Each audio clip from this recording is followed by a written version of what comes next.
Magandang hapon po, ano.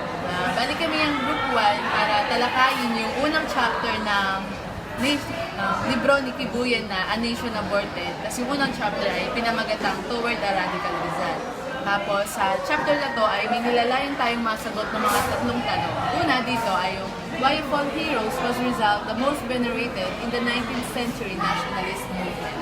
Pangalawa, what was Rizal's nationalist agenda? How was it received by the revolutionaries? Pangatlo, did the revolutionaries perceive Rizal as assimilationist and therefore opposed to the revolution? So, simulan natin sa lahat ng mga historian, si Renato Constantino at Teodoro Agoncillo ang nanguna doon sa pag-influensya ng pagsisimula ng pagsusulat ng kasaysayan ng Pilipinas. Their perspectives have shaped post-colonial Filipinos' understanding of how the nationalist movement developed and the roles played by certain individuals and organizations. Si Agoncillo, sinimulan niya yung nationalist view sa kanyang libro na History of the Filipino People, The Revolt of the Masses. Nung sinimulan niya yung pagsusulat ng Philippine history mula doon sa perspektiba noong mga Pilipino at hindi nung mga kolonyalista.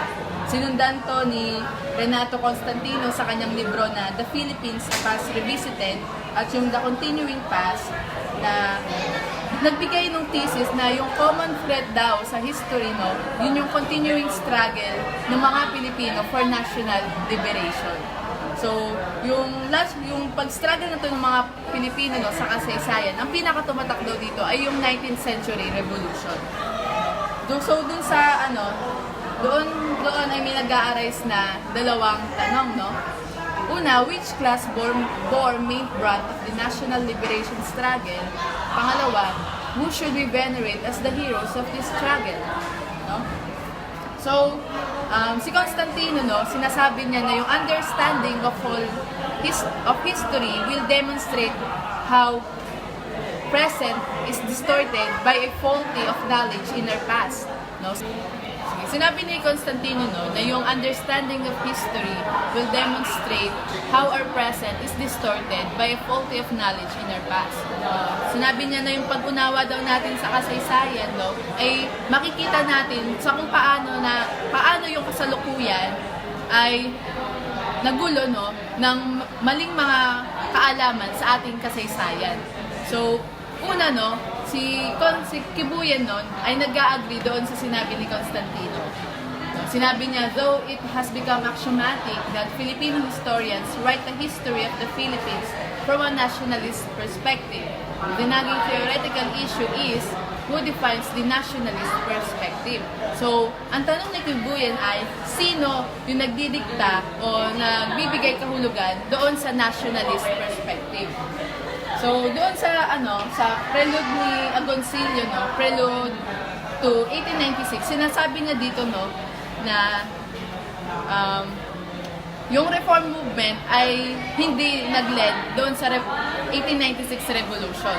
Bakit? Ito yung mga basihan niya. Una, yung mga reformista daw ay hindi para sa independence. Rather, gusto nila na maging probinsya ng Espanya yung Pilipinas. Pangalawa, yung mga reformista ay hindi anti-Spaniard or anti-Spain. Bagkus sila ay anti-friar lamang. Pangatlo, yung mga reformista ay hindi naniniwala sa armed revolution o doon sa armadong pagre-revolusyon ng mga mamamayan. Dapat noong sumiklab yung revolusyon, ito ay nag-denounce by the wealthy and intellectuals. So, doon sa sa sinabi niya ni Agoncillo doon sa Prelude 1896, makikita natin yung dichotomy ni Agoncillo sa regarding sa kasaysayan. Pag sinabi na, gusto ko lang bigyang pansin dito na mabibigyang tuon sa report namin yung dichotomy o yung separation or distinction na nagbubunga ng division. So, para sa una kay Agoncillo tayo, sa dichotomy ni Agoncillo. Ang unang niyang dichotomy ay between sa reform at revolution. Yung pangalawa niyang dichotomy ay between the two classes middle class, called Ilustrado, and the true revolutionaries as the masses. No? So, ang masasabi naman ni Constantino, no, sa dichotomy ni Agoncillo, no, ayan. Una, he accepts characterization of masses as having had a revolutionary consciousness born out of praxis. While yung mga middle class daw ay concerned lamang sa pagpupromote ng kanilang mga economic interests. No? Pero, no, may pero dito si Constantino dun sa dichotomy ni Agoncillo. Constantino credited educated and articulate Ilustrados for providing the inarticulate masses who before had an inchoate or chaotic revolutionary consciousness with a coherent political theory, the ideology of European liberalism. No? Kinikilala, no, ni Constantino yung mga educated and articulate daw ng mga Ilustrado sa pagbibigay, no, sa pagtuturo sa mga inarticulate masses, no, ng isang maayos na political theory. At ito yung ideology of European liberalism. Kaya ang singular contribution ni Bonifacio sa revolution is synthesizing the liberal ideology with the inchoate revolutionary consciousness of the inarticulate masses. So doon sa pamamagitan, no, ng talino at mga tinatawag niyang organizational gifts ni Bonifacio, the Katipunan became the politically sophisticated vanguard of the revolutionary movement. Pero, however, no, si Constantino ay bumabalik doon sa dichotomy ni Agoncillo na dahil doon sa yung Katipunan ay nagulo or binitray ng mga reformista, no, at ng mga collaboration ng mga Ilustrado, ng pakikipag-collaborate ng mga Ilustrado sa politika sa Espanya. The revolution failed because it was betrayed, no, by the assimilationist and self-serving middle classes. Yun yung sinabi ni Constantino. So, para kay Constantino, no, yung pinaka-prime example sa mga counter-revolutionary class na to ay ang ating national hero na si Dr. Jose Rizal, na sinasabi niya, no, who repudiated the revolution and placed himself against Bonifacio and those Filipinos who were fighting for the country's liberty. So, dahil doon sa anti-revolutionary stance ni Rizal, no, argue ni Constantino, no, the general regard for a revolution is not as high as it otherwise would be. On the other hand, our understanding of Rizal and his role in our national development remains superficial. So, bine-blame, no, ni Constantino sa sa misplaced na veneration ng mga Pilipino kay Rizal as bilang pinakasusi, no, doon sa pinakasusing dahilan, no, doon sa lack of understanding ng mga Pilipino doon sa kasaysayan at disregard doon sa Philippine Revolution. So, sinasabi ni ni Kibuyan, no, yung Agoncillo-Constantino perspective raises two critical issues, no. Una, apropos of Agoncillo daw, what are the historical facts, no? Pangalawa, how did the people of 19th century perceive the events? So, these issues led us to crucial questions that Agoncillo and Constantino have ignored, sabi ni Kibuyan. Una dito, no, sabihin ko na lang, no. Una, why of all heroes was Rizal the most venerated in the 19th century nationalist movement? Pangalawa, what was it in Rizal's life and works that struck chord in the popular imagination?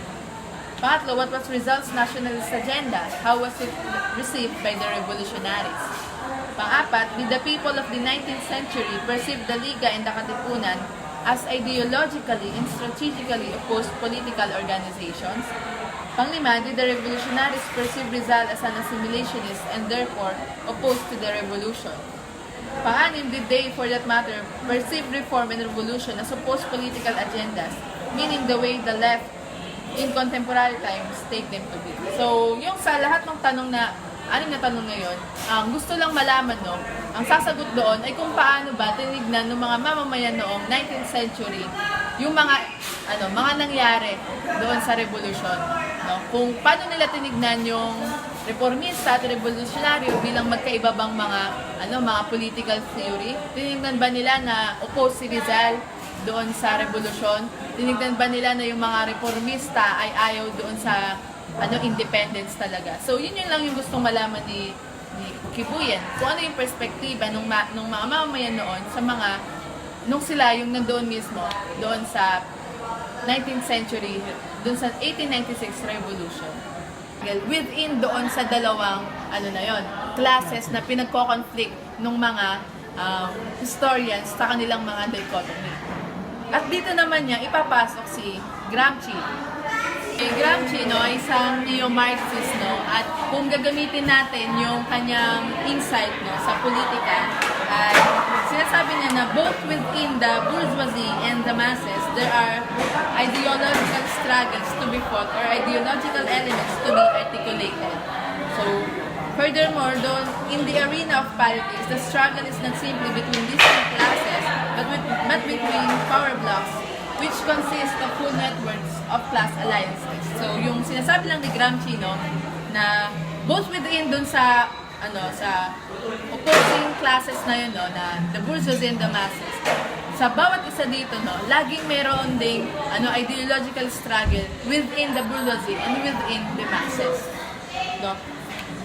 So, from Gramscian perspective na yun, sinasabi niya the internal conflicts, sinasabi ni Kibuyen na the internal conflicts that occurred behind the scenes, so to speak, during the nationalist movement can be analyzed as ideological conflicts instead of simply as power struggles or conflicts of personalities. So, sinabi na ni Kibuyen na yung nangyaring mga conflict doon sa revolution ay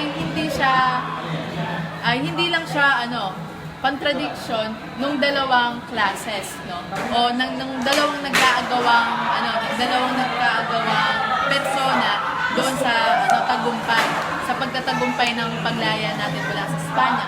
Bagkus ay merong ideological conflicts doon sa nationalist movement mismo ng mga propagandista, ng mga ilustrado, at ng mga revolusyonaryo at ng mga katipunero.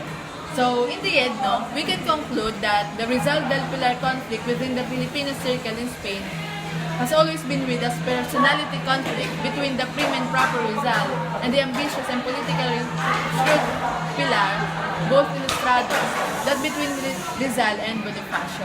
So, sa dulo, makukonclude natin na yung Rizal and both ngayon ay nagre-represent doon sa ilustrados, kaysa doon sa conflict between Rizal and Bonifacio.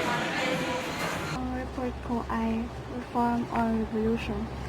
So, ang reform, ito ay ginamit para makamit ang kalayaan ng Pilipinas sa mga Kastila. Ito ay tinatawag na mapayapang pagkipaglaban sa mga Kastila.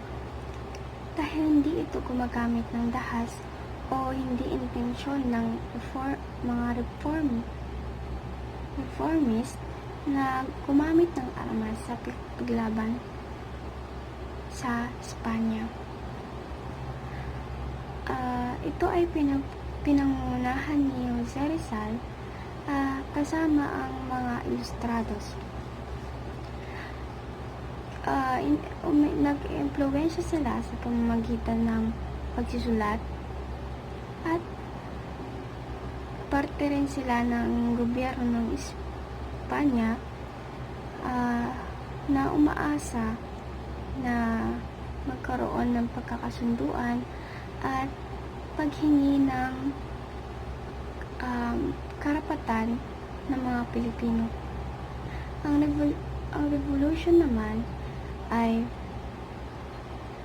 ito ay mapagpalayang kilusan na pinangunahan ni Andres Bonifacio at ng Katipunan. Ang mga revolusyonaryo ay nakikipaglaban para sa kalayaan ng kapwa Pilipino at ng kasarilanan ng bansa.